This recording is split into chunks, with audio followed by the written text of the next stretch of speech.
From a Mario enemy based on a child kidnapper to a character that performs twisted experiments on innocent Mario creatures, these are the Mario characters with surprisingly dark backstories that you've never heard of. And the first one we have here is someone you wouldn't expect. Lubba. We all know her from Mario Galaxy 2 as the cheerful captain of Starship Mario. However, when diving deeper into her backstory, we discover something truly tragic. See, Lubba used to have a twin sister named Mari, and they were completely inseparable. That is, until one day, without explanation, her sister transformed into a star, but Lubba was unable to transform alongside her. This left her feeling deeply incomplete, like a massive piece of her was missing, leaving her all alone for hundreds of years. Unable to cope, she built a starship of her own and left, forever roaming the galaxies in a desperate search for her long-lost sister, leaving a pretty dark reason for why she's taking you around these galaxies in the first place. She is endlessly searching for a twin that she may never find. Now that story may have been a bit dark, but it's nothing compared to what we have coming up, because the characters in this video will only get more and more disturbing as we go on. But for now, let's look at the ghost Chauncey from Luigi's Mansion. When you look at the enemies in Luigi's Mansion, the theme is pretty clear.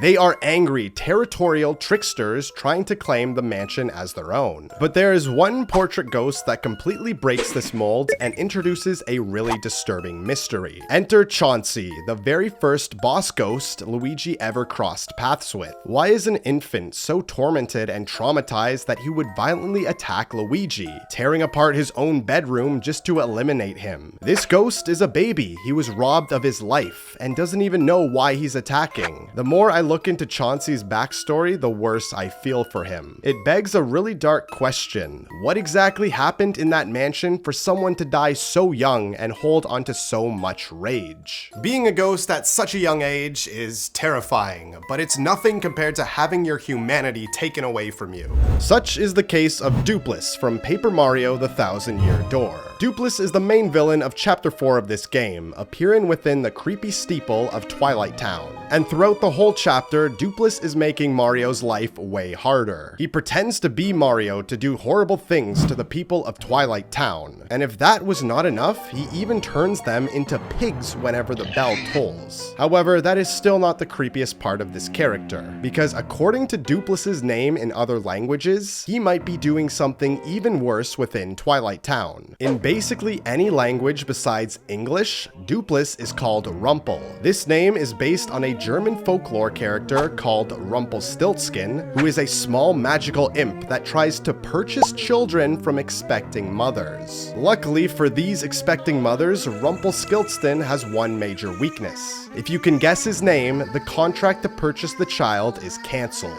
So the theming behind Dupas and guessing his name is a lot scarier now, implying that he may be stealing children from Twilight Town too. And we are just scratching the surface, because we still have to build to the character with the darkest motivations I've ever heard of. So if you're shutting your eyes in fear, perfect, because no one has ever successfully subscribed with their eyes closed. Let's see if you can be the first. And now let's examine one of the few evil princesses in the Mario series. This is Princess Shroob, the main villain of Mario and Luigi Partners in Time. In this game, she invades the Mushroom Kingdom in an attempt to steal the life force of every single toad out there. But why? Well, it's because her home planet was dead. All of the life from the entire planet had been wiped out, with it slowly withering away. Princess Shroob led a full invasion of the Mushroom Kingdom to give her species a new place to live. And after they failed, these Shroobs had nowhere to call home and continued to drift throughout the universe looking for a new one. But not all the princesses with dark backstories are evil, because some of the good ones have them too. Because next up, we have Princess Rosalina, the mother of the Lumas. During Mario Galaxy, Rosalina talks about her family. She first talks about her mother, claiming that she is sleeping under a tree on a hill, which is definitely a family-friendly way of saying her mother is dead. She doesn't want to scare the Lumas though, so treads very carefully around that subject. However, we also learn that Rosalina has a father and a brother somewhere that she doesn't go into too much detail about, seemingly hiding this information from the Lumas. Unlike many characters on this list today, Rosalina uses her dark backstory to be a better person, to look after the Lumas in the way her mother looked after her. And as for the relationship with her brother and father, we can only assume it's a very distant one. They may even be dead as well.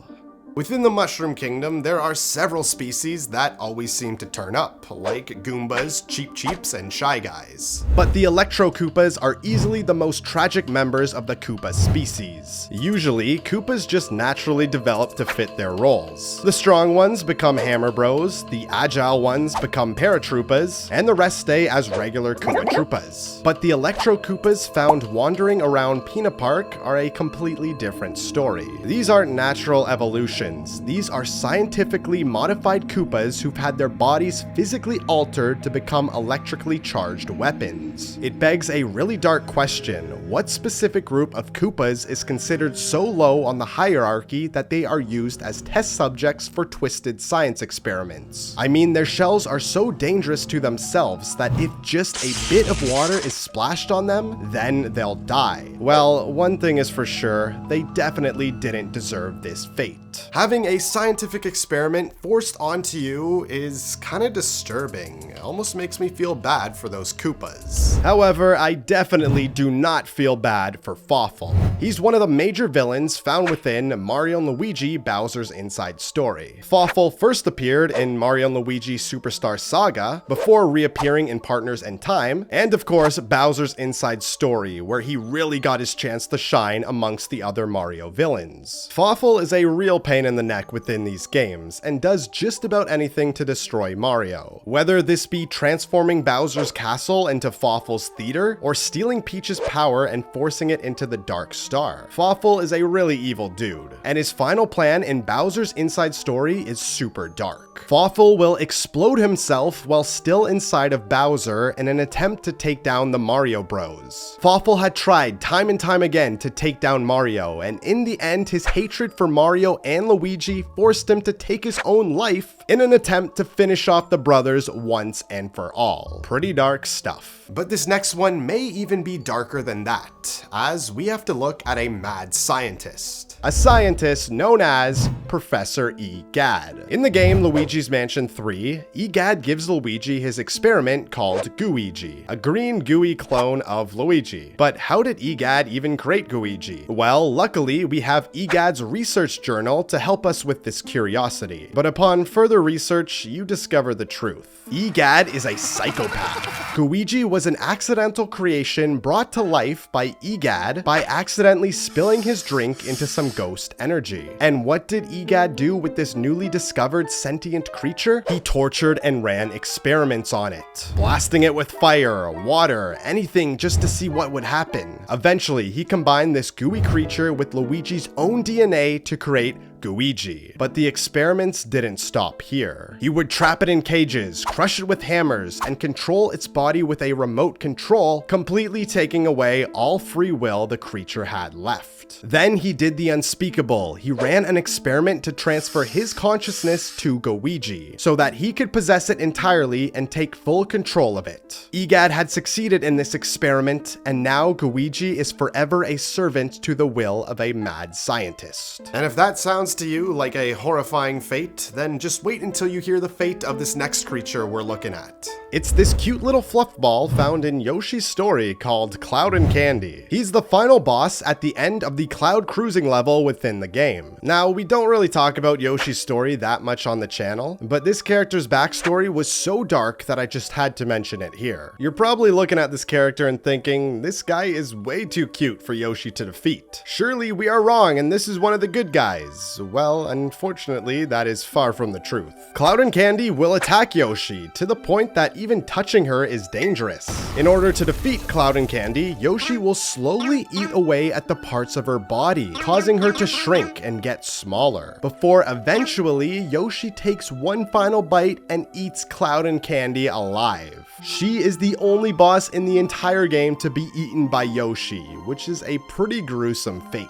Much like Rosalina before, this this next character also deals with losing his mother. This is Bowser Jr. from Super Mario Sunshine. This was his first appearance, and he was one of the major enemies in this game, being responsible for Shadow Mario, as well as the plot to kidnap Princess Peach. Since this first appearance, Bowser Jr. has continued to help his father kidnap Princess Peach, or take over the Mushroom Kingdom. But why? Well, it's pretty common knowledge to hardcore Mario fans that Bowser manipulated Bowser Jr. into believing that Princess Peach was actually his mother, but Bowser Jr.'s mother is never mentioned in any Mario game, so people assume that Bowser managed to convince Bowser Jr. into still believing that Princess Peach was his mother, forcing his only son to carry out some pretty evil stuff, simply because Bowser Jr. just wants a mother. It's pretty dark if you look into it too much. Some people online claim that Mario abuses Yoshi in Mario World. However, there is one other dinosaur in the Mushroom Kingdom that deals with an even worse fate. This is Dory, found in Super Mario 64. Deep within Peach's castle in Mario 64 lies Hazy Maze Cave, and trapped inside its underground lake is where this creature resides. When you look at the sheer size of this dinosaur compared to the tiny tunnels leading out of the cavern, a terrifying reality sets in. There is clearly no exit big enough for him to escape. He is permanently imprisoned in this dark cavern. But the saddest part isn't his physical confinement, it's his reputation. If you read the warning signs posted near the water, they claim that Dory is a dangerous monster who will bite you if you get too close. Yet when Mario approaches, Dory is incredibly gentle, happily giving you a ride and helping you reach a power star. It makes you wonder who locked him down there and why did they spread lies about him? Were they trying to stop other people from trying to help him? Dory isn't a monster at all. He's just a tragic, deeply misunderstood creature trapped in a lonely underground prison. The spin-off titles have given us some of the most twisted and disturbing backstories out of any Mario game. However, this next character possibly has the saddest story yet. He is known as Gruba from Paper Mario: The Thousand-Year Door. Gruba is a spike wrestling manager who can be found at the Glitz Pit. Back in his youth, he was a champion wrestler before eventually retiring. Gruba grew up incredibly poor and really struggled to get through life, until eventually he came across martial arts and realized he was really good at it. He quickly rose up the ranks and became a world champion fighter, but his rise to fame was marked by a scandal, as by the time Mario arrives in Paper Mario: The Thousand-Year Door, it is revealed that Gruba has been using the Gold Star all along, an item which drains other fighters of their strength, helping his career and bank account in the process. Gruba originally appears as a stand-up guy, but his backstory proves otherwise. Draining other fighters of their strength and using that strength to make heaps of money and earn mountains of fame? Pretty disturbing stuff. Now we come to the final entry, because as far as mainline villains in the Mario series go, not many people can reach the level of this guy.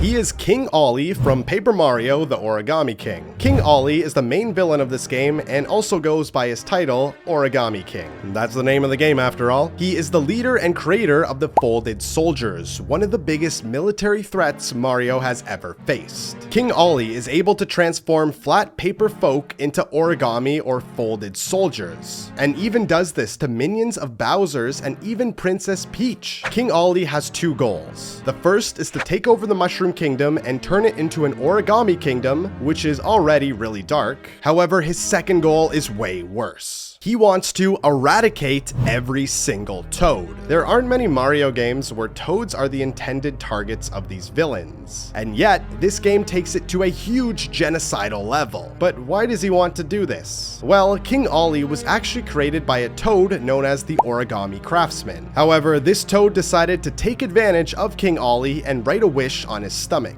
A wish that one day Olly would be a great king. However, this marking tainted King Olly and made him feel lesser and weak, so he vowed that he would eliminate every toad and all flat people for marking him in such a way. Totally not an overreaction or anything. His entire eradication plan was all because of a toad wishing that one day he would become a king, which he did. This backstory is terrifying because it also shows how warped Olly's mind actually is, to do all of these horrible things for such a minor reason. Well, there is some actual real-world theming behind this. In ancient Japanese Japanese text, it was considered rude or taboo to draw or write on an origami creation, which is why King Olly gets so angry at this. Ugh, I definitely would not want to get on his bad side. Click the video on screen to watch something and to get away from this king too. See you guys there.